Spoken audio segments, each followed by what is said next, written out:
Hello बच्चों, let us read this question. A ball is thrown vertically upwards with speed u. The distance covered during the last t seconds of the ascent is.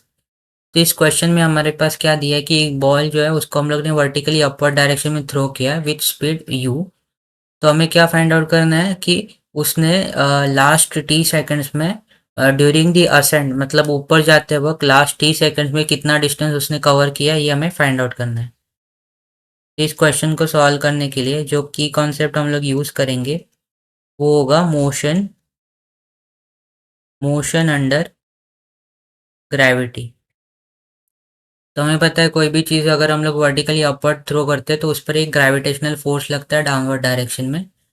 और यहाँ पे जो है वो acceleration जो होता है वो कांस्टेंट होता है, तो इसलिए हम लोग यहाँ पे काइनेमेटिकल इक्वेशंस यूज कर सकते हैं जिसके अकॉर्डिंग v जो होता है वो u प्लस ए टी होता है। सेकेंड काइनेमेटिकल इक्वेशन होता है v square equals to u square plus 2as। और थर्ड काइनेमेटिकल इक्वेशन होता है s equals to u t plus half a t square. जहाँ पे v जो है वो इनिशियल v जो है वो फाइनल स्पीड होती है, u जो है वो इनिशियल स्पीड होती है, a एक्सेलरेशन होता है, t टाइम और s जो है वो डिस्प्लेसमेंट होता है पार्टिकल का। तो अगर हम लोग डायग्राम बनाए तो हमें क्या दिया है कि एक बॉल को जो है हम लोग ने वर्टिकल डायरेक्शन में थ्रो किया है with speed equals to u। और सपोज यहाँ पे वो पार्टिकल आएगा और यहाँ से वो वापस रिटर्न करेगा नीचे जाने के लिए।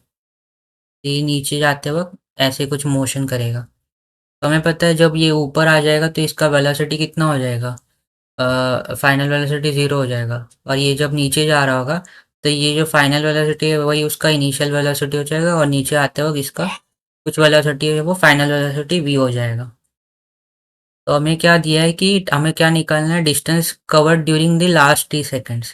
तो हम लोग अज्यूम करते हैं कि ये जो असेंट हो रहा है यहाँ पे ये जो डिस्टेंस कवर कर रहा है टी सेकेंड्स में, ये हम लोग अज्यूम करते हैं कि ये एच के इक्वल है। तो ये एच जो है इसी का वैल्यू हमें फाइंड आउट करना है।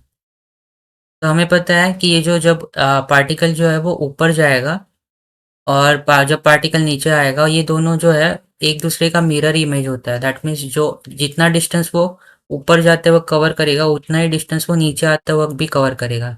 यहाँ से हम लोग कह सकते हैं जितना वो असेंड करेगा लास्ट टी सेकंड्स में उतना ही वो डिसेंड भी करेगा टी सेकंड्स में। हम लोग कह सकते हैं कि ये भी एच के इक्वल आएगा। बट सिंस ये नेगेटिव डायरेक्शन में पॉइंट कर रहा है ओरिजिन से तो ये नेगेटिव आएगा, जो मतलब डिसेंट में जो एच का वैल्यू आएगा वो नेगेटिव आएगा और एसेंट में जो कैलकुलेट करेंगे वो पॉजिटिव आएगा। तो अगर यहाँ पे हम लोग kinematical equation s equals to u t plus half a t square लगाए और डिसेंट के लिए अगर हम लोग पहले फाइंड आउट कर ले क्योंकि वहाँ पे जो इनिशियल स्पीड है वो ज़ीरो है, तो ये हो जाएगा एस का वैल्यू आएगा h equals to u zero है तो ये ज़ीरो हो जाएगा प्लस हाफ ए जो है एक्सेलरेशन ड्यू टू ग्रेविटी है। तो एक्सेलरेशन ड्यू टू ग्रेविटी क्या होता है, माइनस जी इंटू टी स्क्वायर। तो एच का वैल्यू हमारा आ गया हाफ और minus half G T square. तो ये हमें डिसेंट के लिए मिल गया। तो अगर हम लोग एसेंट की बात करें तो यहाँ पे हम लोग लिखे फॉर एसेंट।